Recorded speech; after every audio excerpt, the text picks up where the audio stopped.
एक बात आप लोग अच्छी तरह जहन में रख लें कि इस बार असम्बली इलेक्शन में सिर्फ़ और सिर्फ ममता बनर्जी को वोट देना है, क्योंकि ममता बनर्जी ने जो कुछ किया है हम लोगों के लिए, हम लोगों से मुराद यहाँ सिर्फ है हिंदू या मुसलमान या सिख या ईसाई नहीं, बल्कि सभी बंगाल वासियों की बात कर रहा हूँ। तो वो किसी और सीएम ने अब तक नहीं किया किसी स्टेट के लिए। वो तो एक एक करके मैं बता चुका हूँ कई वीडियोज़ में। बताना यह है कि कल हमारे गाँव में कुछ स्टार प्रचारक, इलाके के जो स्टार प्रचारक हैं वो आए हुए थे। उन्होंने बहुत अच्छी अच्छी बातें की, बहुत पसंद आई। शायद किसी का नाम बबली था और हमारे जमील चचा भी थे और कलाम साहब आए थे, और ये सब बहुत अच्छा लगा हमको इन लोगों का ये प्रोग्राम। लेकिन हमको कुछ चीज़ें खली। एक तो ये है कि जो लोग प्योर बंगाली बोलते हैं वो बंगाली ही बोलें, लेकिन जो नेता, जो हमारे लोकल नेता हैं, अगर सुरजापुरी बोलना आता है उनको, तो भाई सुरजापुरी में आप क्यों नहीं बात करते हैं?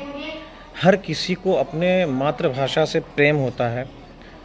हमारी जो ज़ुबान है, भाषा है सुरजापुरी, इसकी भी तो कोई मान मर्यादा है। तो आइंदा कभी कहना ना पड़े आपको। जैसे कि मैंने जमील जीजा से कहा, जब मैंने कहा खूब ज़ोर से, तब उन्होंने सुरजापुरी बोलना शुरू किया। तो आइंदा से हमारे लोकल नेता जितने भी हैं, जब भी भाषण दें तो उन्हें कहना न पड़े कि आप सुरजापुरी में भाषण दो, खुद से वो शुरू करें। हालांकि उसके बाद कलाम साहब ने अक्लमंदी दिखाई। कलाम साहब जब खड़े हुए तो उन्होंने खुद सुरजापुरी बोलना शुरू किया।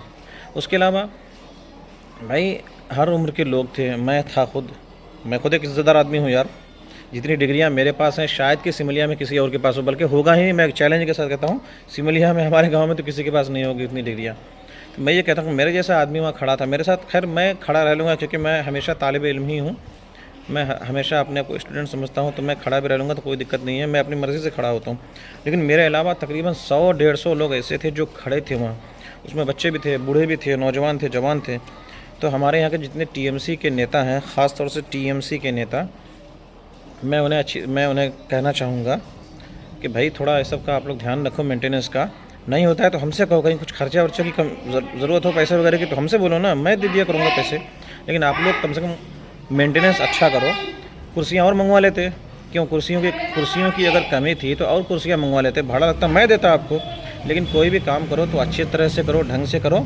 और हाँ, मेरी इन बातों को बुरा मत मानना, क्योंकि अगर बुरा मानोगे तो आपका ही कैरियर ख़त्म होगा। इसलिए आप अपने कैरियर की परवाह करो। मेरी बातों को नसीहत के तौर पे लीजिए आप लोग, और चाहे इलाके का भी कोई भी हो। देखिए हमारे गांव के जो नेता थे वो तो उन्होंने तो ऐसा किया ही।